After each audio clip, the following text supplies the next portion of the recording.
قیامت کا منظر، قبر کا منظر، اللہ کی عظمت، اللہ کی بڑائی، قیامت کے دن اللہ کے سامنے کی پیشی، اس کے اتنے مذاکرے ہوں کہ پوری دنیا کے آدمیوں کے اندر آخرت کا فکر آ جائے.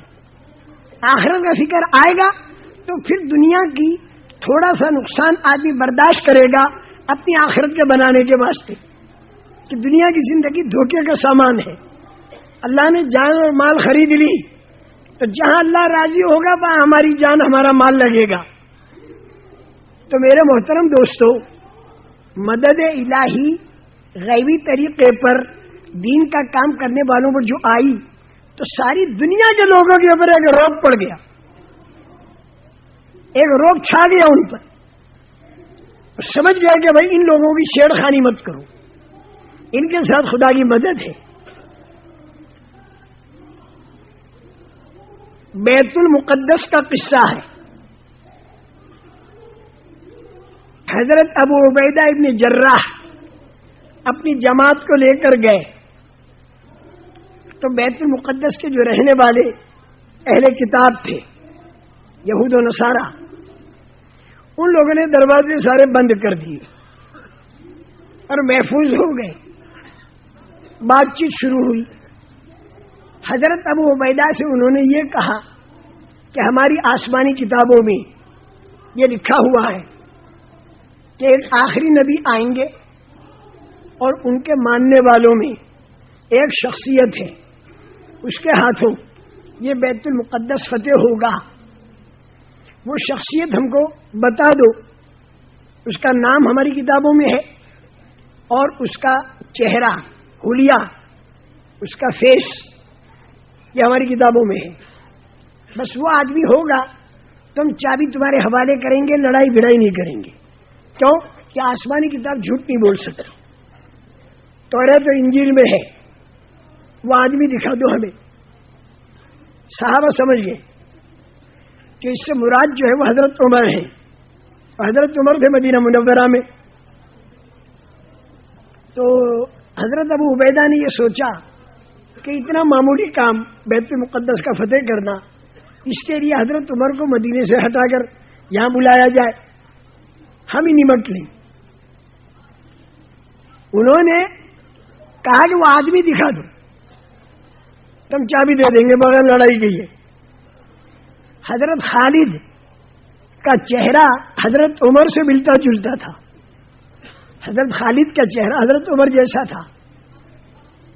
تو انہوں نے حضرت خالد کو لا کر سامنے کھڑا کر دیا کہ بھائی دیکھو تمہاری کتابوں میں دیکھ لو، وہ چہرہ یہ تو نہیں. انہوں نے دیکھا، ملایا، انہوں نے کہا بالکل چہرہ تو ایسا ہی ہے، چہرہ بالکل ایسا ہی ہے. پھر کہا کہ پھر انہوں نے پوچھا ان کا نام کیا؟ اب نام تو عمر نہیں بتا سکتے. ان کا نام ہے خالد. ان کا یہ نام ہماری کتابوں میں نہیں، ہماری کتابوں میں دوسرا نام ہے. چہرہ تو یہی ہے، ایسا ہی نام ہے دوسرا. حضرت خالد کو ہٹا دیا. پھر تھوڑی دیر میں حضرت عمرو ابن عاص ان کو لا کے کھڑا کر دیا. عمرو اور عمر ذرا نام ملتا جلتا ہے، ان کو لا کے کھڑا کر دیا. یہ ہے کیا نام ہے ان کا؟ ان کا نام ان کا عمرو. دیکھا کتابوں میں، نام دیکھنے میں وہ چہرہ بھول گئے. وہ نام پر ہی دھیان رہا. وہاں نام تو بولے یہی ہے، لیکن پھر وہ چہرے کو دیکھا کتاب میں، پھر چہرہ ان کا دیکھا تو کہا چہرہ ایسا نہیں، نام تو ہو ایسا اور چہرہ ہو ویسا، اسے لاؤ. سوائے حضرت عمر کے کوئی بنتا ہی نہیں. تو حضرت عمر پر خط لکھ دیا کہ آپ تشریف لاؤ.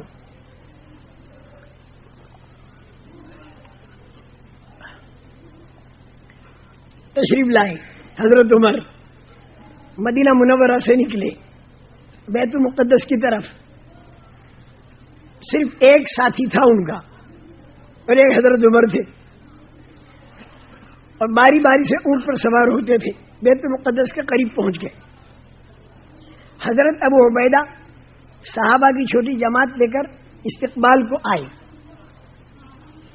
اور حضرت عمر سے یوں کہا کہ امیر المومنین، آپ کا جو جبہ ہے اس میں بہت سے پیوند لگے ہوئے ہیں، تھیگڑے، پیوند جانتی ہے؟ کہہ دو، پیچز،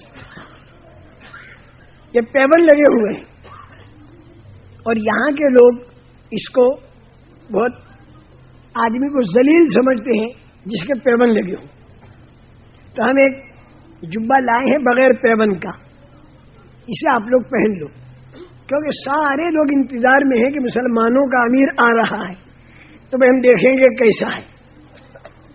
تو سارے بڑے بڑے ان کے پادری لوگ اوپر کتابیں کھول کے بیٹھے ہیں اور ان کے بڑے بڑے کرنیل، جرنیل، یہ سب بیٹھے ہیں دیکھنے کے لیے۔ تو بغیر پیوند کا جبہ پہن لو، اور اونٹ کی سواری کو یہ لوگ ذلیل سمجھتے ہیں اور ٹٹو کو عزت والا سمجھتے ہیں، تو ہم ٹٹو لائے ہیں تمہارے لیے۔ اب حضرت عمر ایسی باتوں کو کبھی مانتے ہی نہیں، لیکن بولنے والا آدمی بہت اونچا آدمی تھا، حضرت ابو عبیدہ ابن جراح، قبول کر لیا، بغیر پیوند کا جبہ پہن کر ٹٹو پر بیٹھ کر پھر چلے بیت المقدس کی طرف۔ تھوڑی دور چلے تو وہیں پر ٹٹو روک دیا اور حضرت ابو عبیدہ کو واپس بلایا اور یوں کہا کہ بھائی لو تمہارا ٹٹو، لاؤ میرا اونٹ، اور لو تمہارا جبہ بغیر پیوند کا، اور لاؤ میرا جبہ پیوند والا۔ اور یوں فرمایا کہ جب میں ٹٹو پر بیٹھا اور ٹٹو جب اکڑ مکڑ کر چلا، کیونکہ اونٹ جو چلتا ہے نا تو وہ تو تواضع کے ساتھ چلتا ہے یوں، اور ٹٹو جو ہے وہ ذرا اکڑ مکڑ کے چلتا ہے، تو حضرت عمر نے کہا جب میں ٹٹو پر بیٹھا تو میں نے اپنے دل کا حال بدلا ہوا پایا۔ جو آدمی دل کا بنا ہوا ہوتا ہے تو ذرا کوئی چیز نامناسب آتی ہے تو اس پر اثر پڑتا ہے، لہذا لو تمہارا ٹٹو، لاؤ میرا اونٹ، اور لاؤ میرا پیوند والا کپڑا۔ اس کے بعد حضرت عمر نے ایک مختصر تقریر کی جو ہم سب کے لیے قیامت تک نمونہ ہے۔ حضرت عمر نے فرمایا کہ انا کنا اذل الناس، ہم لوگ عرب سارے ذلیل لوگ تھے، چوری، ڈکیتی، شراب، ساری خرابیاں ہم میں تھی، ہم عرب لوگ ذلیل لوگ تھے۔ اعزنا اللہ بالاسلام، ہم کو جو اللہ نے عزت دی وہ اسلام کی وجہ سے دی، یعنی رسول کریم صلی اللہ علیہ وسلم کی لائی ہوئی جو پاکیزہ زندگی تھی اس کی وجہ سے اللہ نے ہم کو عزت دی۔ اگر ہم لوگ عزت کو نبی کریم صلی اللہ علیہ وسلم کے طریقے کو چھوڑ کر اگر دوسری چیزوں میں عزت کو تلاش کیا، کھانوں میں، کپڑوں میں، سواریوں میں، مکانات میں، اس کے اندر اگر ہم نے عزت کو تلاش کیا کہ ہمارا کھانا بہت بڑھیا بن جائے، ہائی کوالٹی، اور ایسے ہمارا کپڑا، ہماری شادیاں، ہماری سواریاں، ہمارا لباس، اگر اس میں ہم لوگوں نے عزت کو تلاش کیا تو اللہ پاک ہم کو ذلیل کر دے گا۔ یہ تقریر کی، پھر سنو اس تقریر کو۔ یوں فرمایا کہ ہم عرب لوگ ذلیل تھے، ہم کو اللہ نے عزت دی نبی پاک صلی اللہ علیہ وسلم کے طریقے پر، یعنی اسلام پر۔ اگر ہم نبی پاک صلی اللہ علیہ وسلم کا اسلامی طریقہ چھوڑ کر اگر ہم کھانوں اور کپڑوں اور سواریوں کے اندر اور مکانات کے اندر عزت کو تلاش کریں گے تو اللہ ہم کو ذلیل کر دے گا۔ یہ تقریر فرمائی اور وہی سیدھے سادے طریقے پر اونٹ کے چلنے کی ترتیب یہ تھی کہ جتنی دیر حضرت عمر اونٹ پر بیٹھتے تھے تو ساتھی اونٹ کے لگام پکڑ کے چلتا تھا، پھر اتنی دیر وہ ساتھی بیٹھتا تھا اونٹ پر تو حضرت عمر اس لگام کو لے کر چلتے تھے۔ بیت المقدس کے قریب جب پہنچے تو وہاں پر ایک گڑھا تھا جس میں کیچڑ تھی. تو حضرت عمر کے لگام پکڑ کر پیدل چلنے کی باری تھی اور ساتھ ہی ان کا اونٹ کے اوپر تھا. حضرت عمر کے چمڑے کے موزے تھے، وہ حضرت عمر نے نکال دیے اور کندھے پر رکھ دیے اور اس گڑھے کے اندر اترے. تو حضرت عمر کے پیر جو تھے وہ کیچڑ کے اندر سن گئے، پھر گڑھے سے نکلے. تو حضرت عمر کے ایک ہاتھ سے جو لنگاب لوگ تھے، وہ خراب لوگ جو ہوتے ہیں نا، ان کے سامنے بات کتنی اچھی آ جائے، دیکھیں وہ ضدی ہوتے ہیں بازے، وہ ضدی لوگ تھے.